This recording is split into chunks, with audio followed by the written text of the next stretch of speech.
Revenge with Karen. You know that specific smell of a mid-sized logistics office? It's a cocktail of burnt Keurig coffee, ozone from overheating copiers, and the distinct, metallic tang of suppressed rage. That was my habitat for 8 years. I was the load-bearing wall in a house of cards built by a man named Mark, a director of operations whose only operational skill was converting oxygen into excuses. I'm Emily. I'm the woman you walk past without seeing. I'm the one fixing the spreadsheets at 7 p.m. while the sales bros are at happy hour high-fiving over margins I rescued. My husband, Eric, works here too, a rung below Mark, a rung above me, and floating somewhere in the stratosphere of willfully ignorant. It started like any other Tuesday, which is to say, it started with a crisis Mark created. We had a shipment of medical-grade silicon stuck in customs in Rotterdam. I had flagged this issue 3 weeks ago. I had sent emails. I had color-coded the warning in the weekly report. I had practically hired a skywriter to spell out Mark, the Dutch are going to seize the cargo.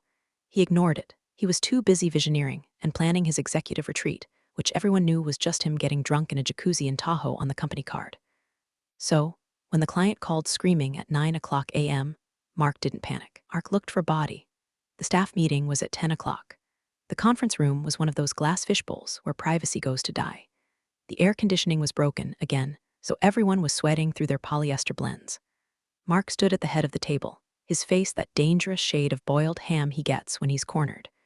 "We dropped the ball, people," Mark said, his eyes scanning the room, looking for a throat to slit. "Accountability is the cornerstone of this organization." I was typing notes, trying to keep my head down, praying to a God I stopped believing in during the Q3 audit of 2019. "Emily," he barked. My stomach did that thing where it tries to exit through your shoes. "Yes, Mark. Why didn't you clear the customs paperwork for the Rotterdam shipment?" The room went so quiet you could hear the hum of the vending machine down the hall.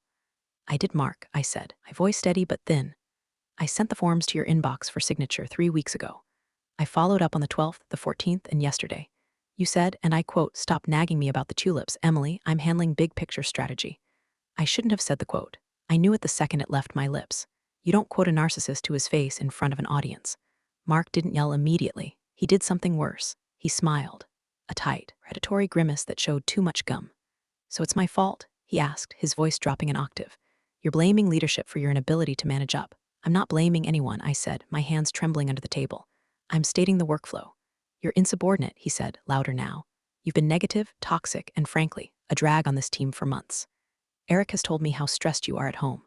Maybe you're just not cut out for the big leagues." "Sweetheart," he looked at Eric, my husband, the man I share a mortgage and a bed with. Eric looked at his shoes. He inspected the stitching on his loafers like it was the Rosetta Stone. He said nothing, not a word. "I'm firing you," Mark said. It wasn't a discussion. He pulled a pre-printed envelope from his folio. He had this ready. He was waiting for scapegoat, effective immediately. "Pack your shit." "You can't be serious." I stood up.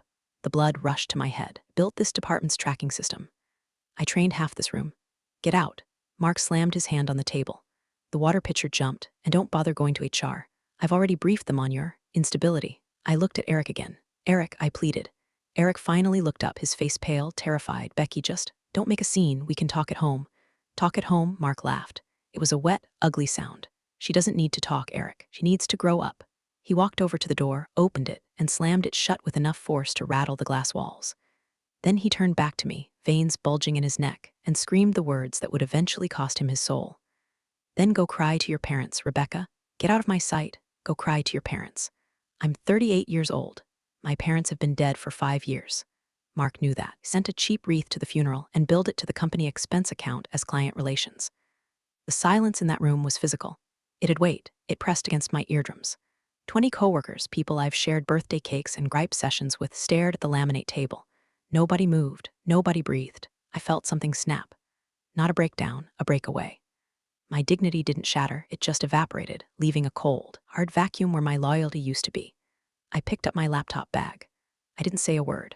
I walked out of the fishbowl, past the reception desk where the 22-year-old intern looked like she was about to vomit from secondhand anxiety, and into the hallway.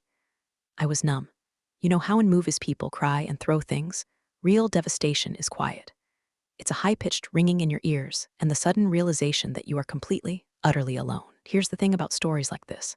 About people like me who get chewed up and spit out by the corporate machine. We usually just fade away. We update our LinkedIns and move on. By the way, if you're reading this and feeling that rage bubble up, do me a favor and hit that subscribe button. It helps get the story out there, and trust me, you're going to want to see where this train wreck lands.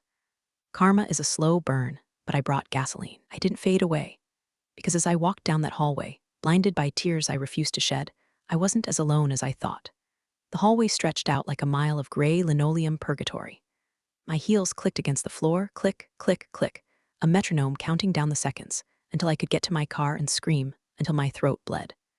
My hands were shaking so bad, I dropped my favorite mug, a ceramic thing that said Chaos Coordinator. It hit the floor and didn't break. It just bounced and rolled away, mocking me with its resilience. I bent down to grab it, but a hand got there first. Weather-beaten skin, knuckles swollen with arthritis, nails trimmed short and clean. It was Mrs. Alvarez. She was the evening cleaner. I'd seen her every day for 8 years. She was a ghost in a blue smock, pushing a cart full of industrial solvents and trash bags. Most people in the office treated her like a Roomba with a pulse, an obstacle to step around while talking on their AirPods. I was one of the few who actually knew her name. Not because I'm a saint, but because I was always the last one leaving the office, and she was the only other human being in the building at 7:30 p.m. We had a ritual. She'd empty my bin, I'd ask about her grandkids. She'd offer me a peppermint candy from her pocket. Mrs. Alvarez choked out, wiping a traitorous tear from my cheek. I'm sorry, I'm just leaving. She held the mug out to me, but she didn't let go when I reached for it. Her grip was surprisingly strong. She looked around the empty hallway, her dark eyes sharp, intelligent, and devoid of the deference she usually wore like a uniform. He yelled loud, she said. Her accent was thick, but her voice was low and steady. The whole floor heard, cry to your parents.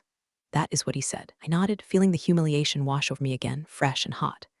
Yeah, that's what he said. Mark is having a bad day. Mark is a pendijo, she said. It was the first time I'd ever heard her swear. She pulled me slightly closer into the alcove by the freight elevator, away from the cameras. You go home now, Emily, she said. You go home and you do not cry, you listen to me. I have to go, Mrs. Alvarez. I don't work here anymore. I know. She whispered, that is good. You are free of the poison. But you need to listen, my son. You know my son? I shook my head, confused. I didn't know you had a son nearby. I thought they were all in Texas. She smiled, a small, secretive curling of her lips. I have one here, Daniel. He works for how you say, the big company, the one that owns this one, corporate, I asked. Parent company? Yes, Daniel Alvarez. He is the regional vice president, oversees this branch. He oversees Mark. He oversees your husband. My brain stopped. It literally stalled out. I tried to process this information. The woman who scrubbed the toilets Mark destroyed after Taco Tuesdays was the mother of the regional VP. It sounded like a telenovela plot twist or a hallucination brought on by stress. Daniel? I repeated. Wait. I've heard Mark complain about a Daniel from HQ. He calls him the spreadsheet sniper. Is my boy? She beamed with pride. He's very good with numbers. He buys me a house. He tells me I don't have to work. But I like to work. I like to see things. People talk in front of the cleaner. They think I am furniture. I hear everything. I hear Mark steal the credit for your work. I hear him lie about the numbers. I hear him tell your husband to keep the bitch on a leash. I gasped. He said that last week, by the coffee machine. She patted my hand. My Daniel has been watching. He suspects things are rotten, but he needs the key. She reached into her smock pocket and pulled out a burner phone, or at least a very old Nokia. She pressed a button and showed me a text message she had just sent. It read, Mark fired Emily. He blamed the Dutch shipment. He screamed about parents. It is time. Stay home tomorrow, Emily, Mrs. Alvarez said, her voice dropping to a conspiratorial hiss. Do not answer the office. Do not answer HR. Let the men run their mouths first. Let them dig the hole. My Daniel will call you. Why are you helping me? I asked, my voice trembling. She looked at me, her eyes hard and ancient. Because 5 years ago, when my husband died, you were the only one who sent a card. You put $50 in it. Mark docked your pay for being late to the funeral. She remembered. I had forgotten, but she remembered. Go. She pushed me gently toward the elevator. He will be begging. By Friday, he will be begging. I walked to my car in a daze. The sun was shining, which felt insulting. I sat in my Honda Civic, gripping the steering wheel, my knuckles white. I had been fired. My career was in ashes. My husband was a coward. But as I looked up at the fourth-floor window of the office building, I didn't feel like a victim anymore. I felt like a loaded gun. Mrs. Alvarez wasn't just a cleaner. She was a sleeper agent, and she had just activated me. The next morning, the silence in my apartment was louder than a jet engine. Usually, I'd be up at 6 o'clock a.m., mainlining coffee, checking emails, and ironing Eric's shirts because he doesn't get the creases right. Today, I sat at the kitchen table in my pajamas, watching the dust motes dance in the sunlight. Eric was frantic. He was rushing around, shoving toast into his mouth, looking at me like I was an unexploded bomb he didn't know how to defuse. Are you okay? He asked, tie half done. I'm fine, Eric. Look, babe, he started, using that condescending I'm the rational male voice I had grown to hate. I know Mark was harsh yesterday, but you have to understand the pressure he's under. The Dutch shipment is a disaster. I warned him about the Dutch shipment, Eric. I know. You challenged him in public. That's insubordination. He had to save face.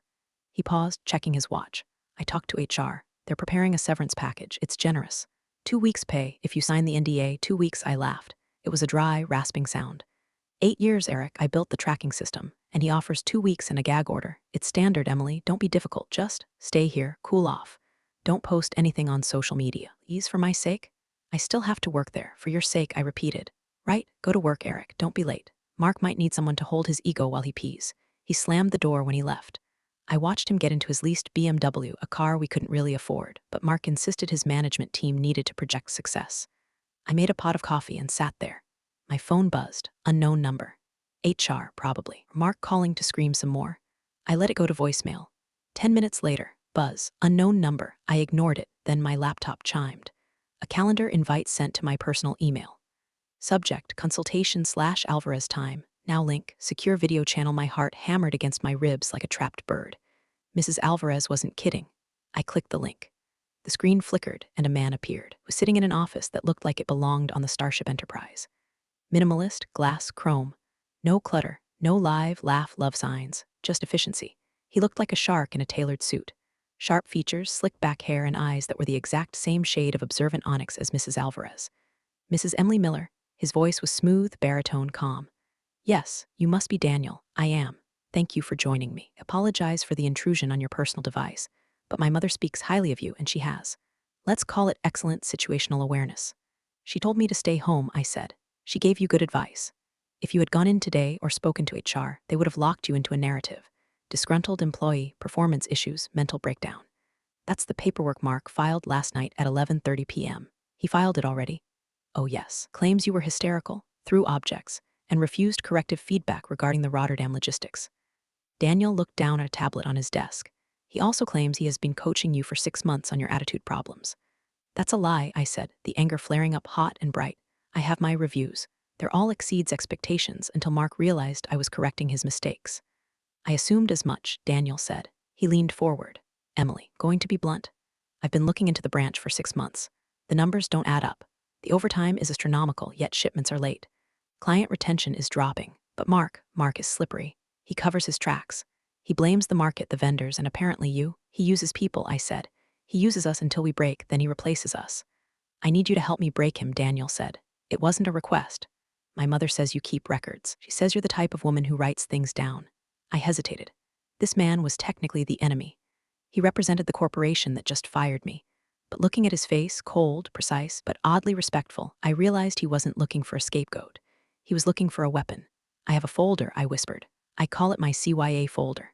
Cover your ass. Daniel smiled. It was the first time his expression softened. I love a good acronym. What's in the folder, Emily? Everything, I said. 3 years of emails. Drafts of reports before Mark edited them. Timestamped chat logs where he approved the overtime he now claims is unauthorized. Recordings of meetings he thought were off the record because I was taking minutes.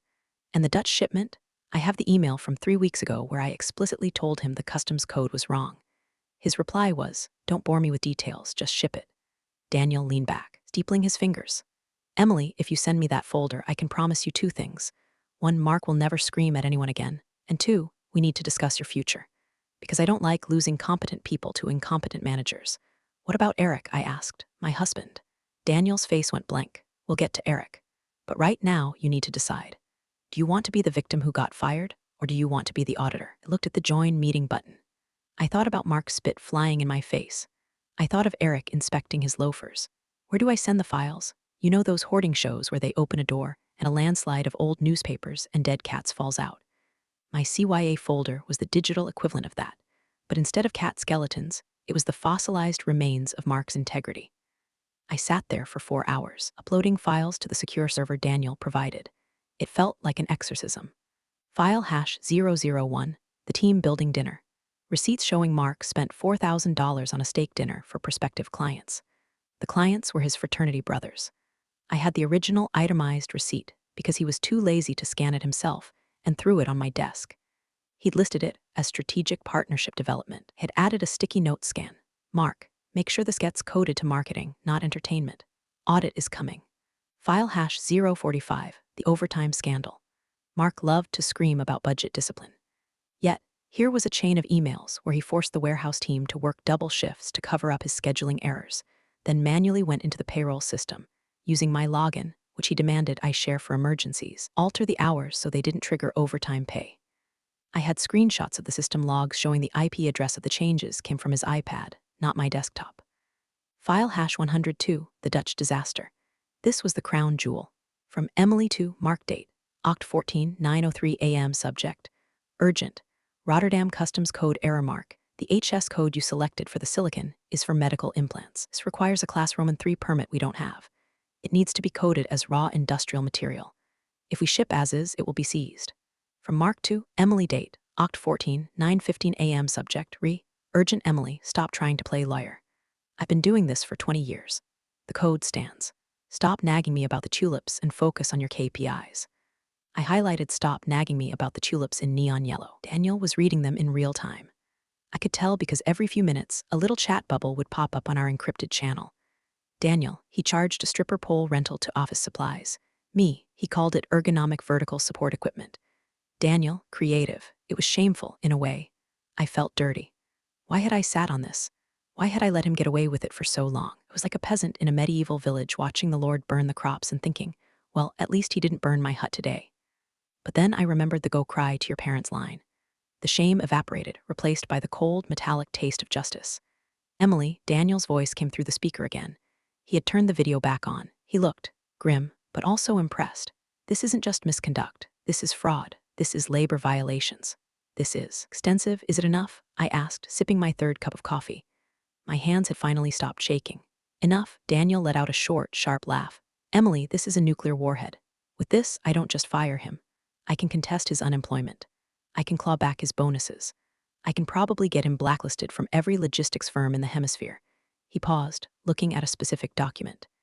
It was a performance review from 2 years ago where Eric, my husband, had signed off on Mark's evaluation of me. Mark had written, Emily struggles with authority and emotional regulation. Eric had countersigned it. Daniel looked up at the camera. Did you know Eric signed this? I squinted at the screen. No. Eric told me he fought for me in that review. He said Mark wanted to put me on a PIP, performance improvement plan, but he talked him down. He didn't fight, Daniel said softly. He agreed. See here. Eric added a note, agreed. Emily can be difficult to manage during high-stress periods. We'll monitor. The air left the room. It wasn't just Mark. Mark was the predator, sure, but Eric was the scavenger. He was the little bird picking scraps from the crocodile's teeth. He threw me under the bus to keep his own seat warm. I see, I said. My voice sounded dead. I need you to do something difficult, Emily, Daniel said. I need you to act normal tonight. Eric comes home, he's going to try to manage you. He's going to try to get you to sign that severance. I need you to stall. Don't sign anything, just listen. I need to know how deep his complicity goes before I pull the trigger. You want me to spy on my husband? I want you to see who you're actually married to. I looked at the empty apartment. The wedding photos on the mantel seemed to be mocking me. Okay, I said. I'll play the good little wife one last time. Eric came home at 6:45 p.m. He brought pizza, Domino's. The I'm sorry you got fired, but please don't be mad special. He walked in with that cautious, deer-in-headlights look, scanning the room to see if I had packed a bag or burned the curtains. When he saw me sitting on the couch, watching the Great British Baking Show, my comfort TV, he visibly relaxed. Hey, Han, he said, putting the greasy box on the table. You okay? You didn't answer my texts. I was decompressing, I said, not looking away from the TV. Paul Hollywood is judging a sourdough. He sat down next to me, too close. He smelled like office sanitizer and fear. Look, I talked to Mark today. When he calmed down. Oh, did he apologize? Eric laughed nervously. Well, you know Mark, he doesn't really apologize, but he admitted he might have been elevated. He's willing to fast-track the severance. Even said he wouldn't contest it if you apply for unemployment, as long as you sign the release. How generous, I said. And what did you say, Eric? I told him that was fair. I mean, Becky, let's be real. You haven't been happy there for a long time. Maybe this is a blessing in disguise. You can take some time, maybe look into that Etsy shop you always wanted to do. My blood ran cold. The Etsy shop. The patronizing pat on the head. Go make your little crafts, honey. All the men do the business. And the go cry to your parents comment? I asked, turning to face him. Did you tell him that was out of line? Eric sighed, rubbing his temples. Babe, come on. He was stressed. You know he didn't mean it literally. He forgot about your folks. It was just a figure of speech. You're perseverating. Perseverating. A corporate buzzword he learned at a seminar last month. If someone spoke to me like that, I said quietly, I was your wife, wouldn't you want to punch him? Violence doesn't solve anything, Emily, he said, sounding like a scolding parent. I have to be professional. I have a mortgage to pay. We have a mortgage. If I blow up at Mark, we both lose our incomes. Is that what you want, to be homeless because of your pride? There it was. The pivot. My dignity was a threat to his financial security. I saw the performance review, Eric, I lied. Well, a half lie. I saw it today, but I framed it like I knew all along. The one from 2022, where you agreed I was difficult to manage. Eric froze. A slice of pepperoni pizza halted halfway to his mouth. I don't know what you're talking about. Don't gaslight me, Eric. I'm unemployed, not lobotomized. You threw me to the wolves to keep Mark happy. You've been doing it for years. He dropped the pizza. It landed face down on the rug. A perfect metaphor for our marriage. Don't understand how it works. He snapped, his nice guy mask slipping. Mark is a psychopath. If I don't agree with him, I'm next. I did what I had to do to protect us. I kept the peace. You're the one who can't just keep your mouth shut and do the work. You always have to be right. I was right about the Dutch shipment, I said. Who cares about the damn shipment? He yelled. It's about hierarchy, Emily. He's the director. You're just support staff. Don't get to correct him. The silence that followed was heavy. He realized what he said. He called me just support staff, not his wife, not his partner, a subordinate. I think you should sleep in the guest room, I said. Oh, come on, Becky, guest room, or I leave. And if I leave, I take the car. He huffed, grabbed a beer from the fridge, and stomped off to the guest room like a petulant teenager. My phone buzzed in my pocket. A text from Daniel. Daniel, the trap is set. Stay home tomorrow. I'm initiating a level 1 audit. Watch the show. I looked at the closed guest room door. I realized I wasn't sad anymore. My dignity hadn't left faster than Karen's kedgels. It had just been hiding, waiting for ammunition. And I finally had a full clip. Wednesday was beautiful. I slept in until 8 a.m. I drank tea. I watered my plants. Meanwhile, 5 miles away, the office was burning to the ground. I got the play-by-play from Sarah, the receptionist. She didn't know I was working with Daniel. She just thought she was gossiping with her fired friend. Sarah text, OMG, 4 guys in suits just walked in. They look like the FBI, but better dressed. They took Mark's laptop. Me, no way. What's Mark doing? Sarah, he's screaming. He's telling them they don't have authorization. One of the suits just handed him a paper, and Mark turned purple. He's locked in his office now. Daniel had launched a surprise compliance audit. In the corporate world, this is the equivalent of a SWAT raid. I logged into the secure channel Daniel gave me. He had shared a read-only view of the internal chat logs. He wanted me to see it. He wanted me to see the panic.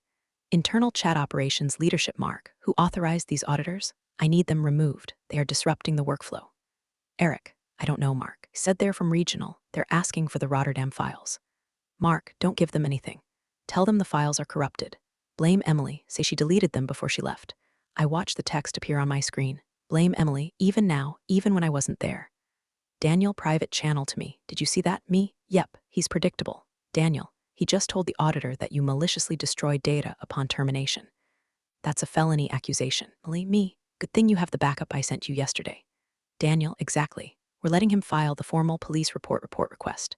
Once he signs that affidavit claiming you deleted the files, he's committed perjury and filed a false report.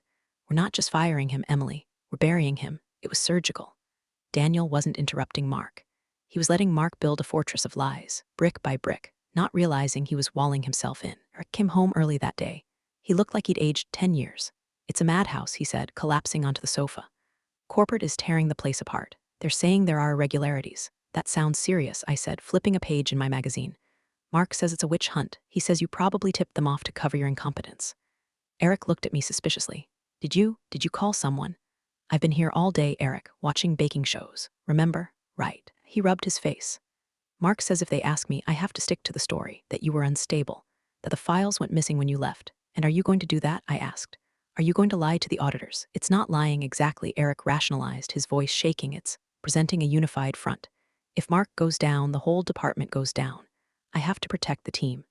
The team, I scoffed. You mean your bonus? Don't be like that. This is survival. Survival, I repeated. Okay, Eric, do what you have to do. I looked at him with genuine pity. He was a rat scurrying around a sinking ship, convinced that if he just chewed enough holes in the hull to let the water out, he'd float. Daniel texted me again. Daniel, the affidavit is signed. Mark just legally accused you of sabotage. And Eric just corroborated it in a witness interview. He said he saw you acting suspiciously with the files. My heart didn't break this time. It hardened into diamond. Me, burn them. Daniel, tomorrow, 10 a.m. Come to the HQ building downtown, or something sharp. I walked to my closet. I pushed aside the shapeless cardigans I usually wore to disappear. I pulled out a blazer I hadn't worn in years. It was red, blood red. The headquarters was a glass tower downtown, the kind of place that smells like money and aggressive air conditioning. I walked in wearing my red blazer and heels that clicked with authority. I wasn't Emily, the logistics coordinator, anymore. I was the Reaper. Mrs. Alvarez was in the lobby. She wasn't cleaning. She was wearing a floral Sunday dress and holding a purse. Mrs. Alvarez, I stopped. Today is my day off, she winked. Daniel says I can watch. He says it is educational. We went up to the 40th floor. Daniel met us. He looked impeccable, not a hair out of place. Ladies, he nodded. They are in conference room B. We will be in the observation suite next door. One-way mirror, audio feed. It felt like an interrogation room in a cop show. We sat in the darkened room, looking through the glass. Inside, Mark sat at the head of the table, but he looked small. His tie was loosened, his face slick with sweat. Eric sat next to him, tapping his foot nervously. It was an HR rep from corporate, a woman with eyes like flint and two lawyers. This is harassment, Mark was saying, his voice blustering but thin. I am a director. You can't just raid my office because a disgruntled ex-employee made up stories. We aren't here because of stories, Mark, the corporate HR rep said. We are here because of data. The data is corrupt. Mark slammed his hand on the table, his signature move. She deleted the files. Eric saw her. Tell them, Eric. Eric jumped. Yes, I saw her. She was very aggressive with the keyboard, and she was muttering about revenge. I watched my husband lie through his teeth. Mrs. Alvarez made a noise in her throat, a disgusted tusk. That boy has no spine, she whispered. Like a jellyfish. We recovered the logs, one of the lawyers said calmly. The deletion occurred at 11:45 a.m. on Tuesday. Emily had already left the building at 10:15 a.m. Mark paled. She must have remote accessed it. Her access was revoked at 10:20 a.m., the lawyer continued. The deletion command came from an iPad. Specifically, your iPad, Mark. Silence. Mark's mouth opened and closed like a fish on a dock. And regarding the Dutch shipment, the lawyer flipped a page. We found the original emails, the ones in the CYA folder. CYA folder? Mark whispered. Cover your ass, Daniel murmured next to me. Pressed a button on the console. Let's join them, shall we? Daniel stood up. Ready, Emily? I stood up. I smoothed my blazer. Ready.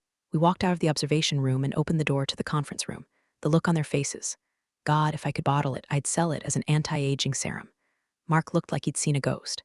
Eric looked like he wanted to vomit. Emily, Mark stammered. What?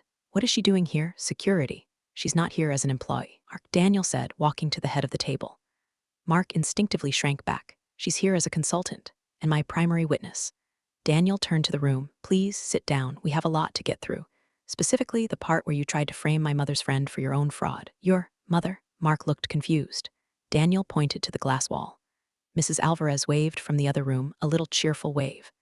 The cleaner, Daniel said, his voice dropping to absolute zero. You called her a Roomba last week. She's my mother. Mark stopped breathing. Eric put his head in his hands. Shall we begin? Daniel asked. The next 20 minutes were a bloodbath. Daniel didn't shout. He didn't slam doors. He just projected slides. Slide 1, the altered time cards. Grand larceny and wage theft, the lawyer noted. Federal crimes. Slide 2, the entertainment expenses. Embezzlement, the HR rep added. Slide 3, the affidavit. Perjury and filing a false police report. Mark was weeping, actually weeping. Snot and tears. The bluster was gone. He was just a pathetic middle-aged man in a sweat-stained shirt realizing his life was over. I can fix it, Mark blubbered. I can pay it back. Please, my wife. She'll leave me. My kids. Daniel looked at him with no pity. You should have thought about families when you told Emily to go cry to her dead parents. Mark flinched as if he'd been slapped. You are terminated, effective immediately, Daniel said. Security will escort you out. We are handing this file to the district attorney. I suggest you get a lawyer, a good one. 2 security guards, big guys, looked like they ate dumbbells for breakfast, stepped forward. They hoisted Mark up by his armpits. He dragged his feet, sobbing. Then there was only Eric. The room was quiet. Eric stared at the table. And you? Daniel turned to him. I was just following orders, Eric whispered, the Nuremberg defense. Classic. You corroborated a false report, Daniel said. You lied to auditors. You conspired to frame your own wife. I was scared. Eric pleaded, looking at me. Becky, tell him Mark's a monster. He made me do it. I stepped forward. I looked down at my husband. He looked so small. He didn't make you do anything, Eric, I said. You chose him over me. Every single time. We can't fire you, unfortunately, Daniel said, looking at the HR rep. Union rules require a warning process for your level of involvement, since you didn't technically sign the deletion order. Eric let out a breath of relief. Thank you, Daniel. I promise, however, Daniel interrupted. We are restructuring. The branch is being dissolved. Its clients are being absorbed by the regional remote team. Position as senior manager is redundant. So, I am fired? No, we have an opening in the warehouse. Night shift. Inventory control, it pays. Significantly less, and you will have no direct reports. Inventory, Eric choked. I'm a manager, not anymore. Take it or leave it. Eric looked at me, Becky. We can't live on that salary. You can't, I corrected him. I'll be fine. What? Daniel handed me a folder. A blue one this time. Emily has accepted a position as the new director of process integrity, Daniel announced. She will be overseeing compliance for the entire region. She reports directly to me. She will work remotely. Eric's jaw dropped. She's my boss? No, I said. I'm not your boss, Eric, because I don't supervise entry-level inventory staff. That would be a conflict of interest. I turned to Daniel. I think we're done here. I think we are, Daniel smiled. I walked out, didn't look back at Eric. I heard him calling my name, but it sounded like it was coming from underwater. That night, I was packing boxes. Not my desk, my house, my phone rang. Unknown number, I answered. Emily, it was Mark. He sounded drunk. Emily, please, you have to talk to them. You have the ear of the VP. Tell them it was a misunderstanding. Please, I'm begging you. Begging? I asked, putting a framed photo of my dog into a box. Mrs. Alvarez said you would be. Gives a shit about the cleaner. Mark screamed, the old rage leaking through. My life is over. You did this. You ruined me. You ruined yourself, Mark. I just turned on the lights. I'll sue you. I'll tell everyone you're a whore. Go ahead, I said calmly. But before you do, maybe you should go cry to your parents. I hung up, blocked the number. It felt better than orgasm. The front door opened. Eric walked in. He looked like a ghost. He saw the boxes. Leaving? He asked. His voice was hollow. I'm staying at my sister's, I said. The divorce lawyer will contact you on Monday. Becky, please, we can fix this. I'll take the night shift. We can make it work. I'm sorry, I was weak. You were weak, I agreed, zipping up my suitcase. But that's not why I'm leaving. I'm leaving because when he fired me, you looked at your shoes.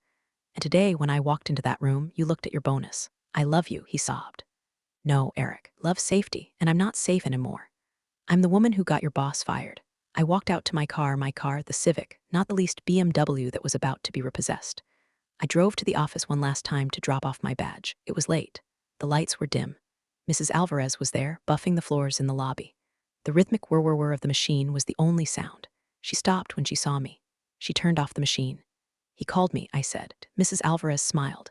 It was a beautiful, terrifying smile. They always do, my hija. When the power goes, the man goes. Thank you, I said, for everything. She reached into her pocket and pulled out a peppermint. She pressed it into my hand. You are the boss now, she said. Be a good one. Don't make me call Daniel on you. We both laughed. It echoed in the empty lobby where Mark used to stomp around like a king. His nameplate was already gone from the directory. I walked out into the cool night air. I unwrapped the peppermint and popped it in my mouth. It tasted like sugar and victory. I'm 45 years old. I'm divorced. I live in a condo with my dog. And every morning, I log into my computer, check the compliance reports, and make sure that nobody, anywhere in this company, ever has to cry to their parents again. Big thanks, you legends of the old office days. Subscribe to keep the switch-flicking chaos alive. Your ex-boss is shaking in their loafers.